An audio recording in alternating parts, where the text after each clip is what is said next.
The five-act structure, as often depicted by Freytag's pyramid, tends to use Shakespeare's plays to explain how it works. But I don't agree with old Freytag's pyramid, and I find Shakespeare boring, so let's talk about video games.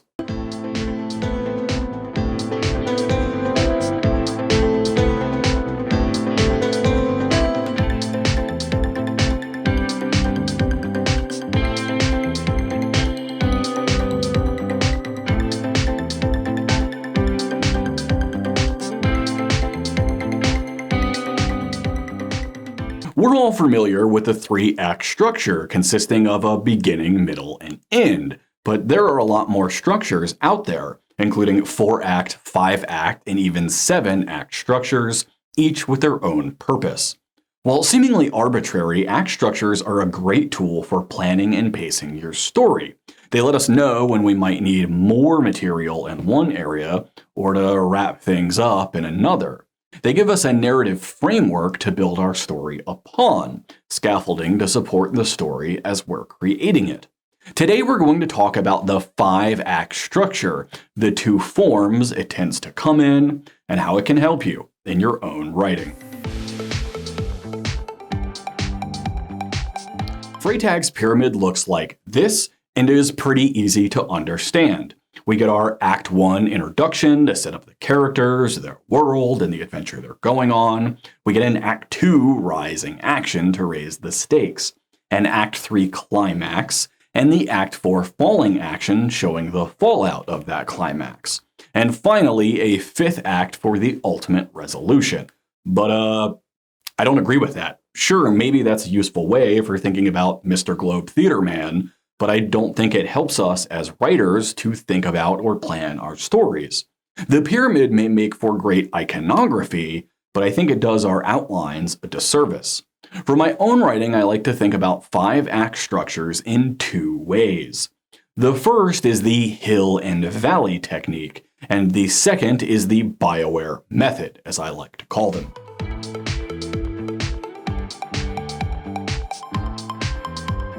The hill and valley technique, not to be confused with ranch dressing, is very similar to Freytag's pyramid.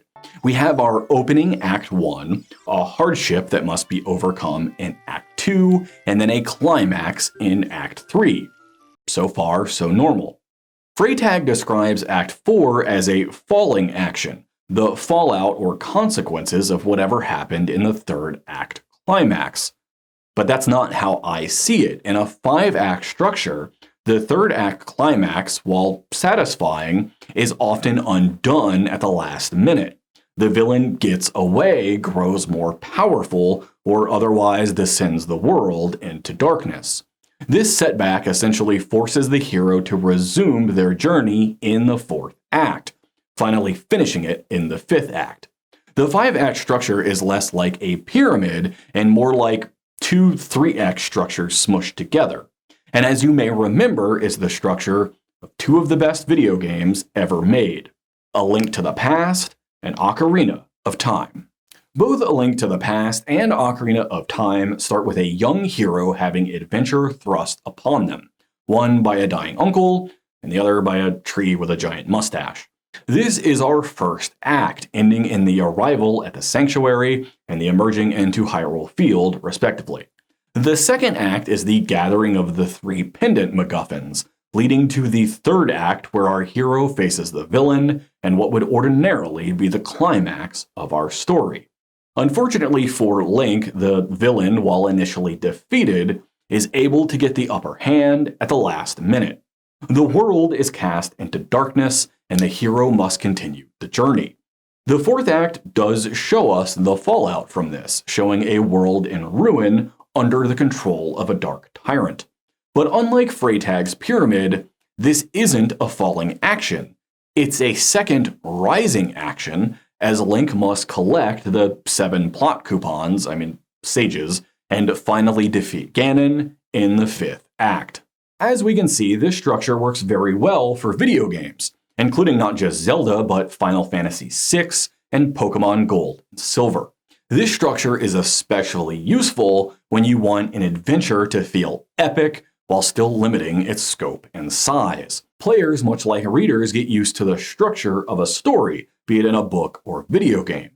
Nearly every player experiencing these games, be it Zelda or Pokemon, thought they were entering into the endgame when they entered Hyrule Castle or beat the Elite Four.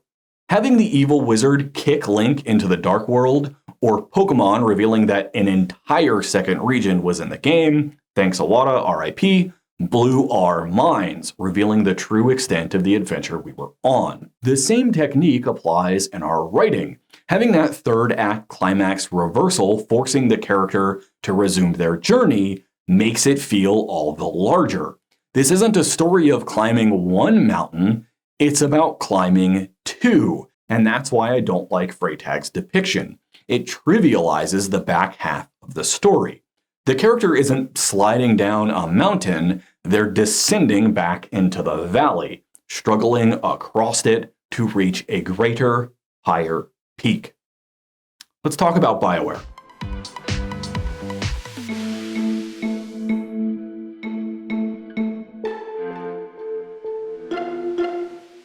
Bioware as a company became known for their narrative-heavy, player-driven RPGs that take place in semi-open environments.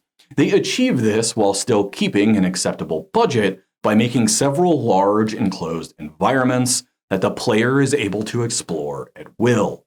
While being a smart technical achievement, it also gives their games a clearly identifiable 5-act structure, one that allows them the benefit of rich narratives while still maintaining an acceptable scope for the project. BioWare's approach is less of a hill and valley and more of a small mountain range. It starts with an introductory Act 1 and ends with a resolving Act 5. But the middle of the story is split up into 3 individual acts rather than one long second act.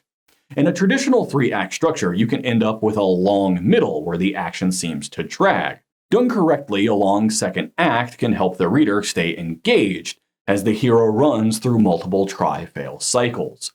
Done incorrectly, and the reader puts down the book, never learning the ultimate fate of its hero. BioWare games have this same problem with campaigns that can take tens of hours to complete, far more than the average book. They solved this by using their own variant of the 5-act structure. BioWare games traditionally open in a familiar first act, setting up the character's world and adventure they're on. The middle 3 acts are then self-contained stories, each comprising with their own act with a beginning, middle, and end. They often take place in their own environment, introduce new characters, and have their own antagonist. This is effectively an episodic structure, but one that is limited to just 3 episodes. While an episodic structure can be great for long-form narratives like comic books or television shows, they can present problems in tighter narratives like novels or video games. We don't want the reader/player to feel like they're endlessly grinding toward a finish. We want them to feel impactful progress through the story, while giving them the size and scope of an epic adventure in the process. This is where BioWare structure comes in. Each of these self-contained acts allows the player to go on a mini-adventure, each with their own satisfying payoff and resolution. Each of these payoffs, combined with the forward progress of the narrative, helps the player to stay motivated and interested enough to reach the finish. It's a very good structure for video games, which is why we see it not only in BioWare titles, but in Jedi Fallen Order and even The Witcher 3. This helps us outside of video games too. To give a real-world example, a friend of mine was writing a cyberpunky heist thing. His name is Chris, you normally see him down in the comments. And he was trying to figure out how to structure his novel. This is a roguish heist story, so he wanted a structure that would allow his merry band of thieves to pull off a few jobs while still moving the overall story forward. As he and I were talking about this, I reminded him of the BioWare 5-act structure. It allows him an opening act to help set up his down and dirty criminals in the bad situation they found themselves in. It allows him 3 somewhat self-contained acts that can each focus on an individual heist or a specific character. And then it gives a final act for the big climax at the end. Whether Chris ends up using it or not is up to him. It's his story after all. This kind of story structure keeps the reader engaged with regular narrative payoffs and allows the writer to show their characters going off on several adventures, as opposed to being limited to just one.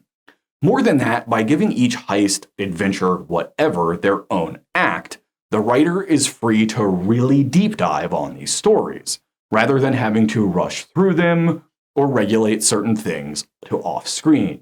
So there we have it, 2 variants of the 5-act structure that you can use in your own writing. Both of these variants help the story feel more epic, even if contained in the same word count as a typical 3-act structure. Each variant provides the illusion of a wider scope, while still making the project manageable for the writer. The next time you're planning out a story and want to give it a sprawling, epic feel, consider how the structure of the book can help in that process without making a massive tome of a story. Not only can this give you new insights into your own writing, it helps us break out of the monotony of the 3-act structure. I'm Mike Laguero. Thanks for watching. If you want to see how I handle a 3-act structure, you can pick up my new book. It's called Thrice Dead Witch and is a self-contained story and an epic fantasy series I'm working on. You can support the channel by picking it up on Amazon Kindle or Google Play. Every little bit helps. Thank you for watching, and I'll see you in the next video.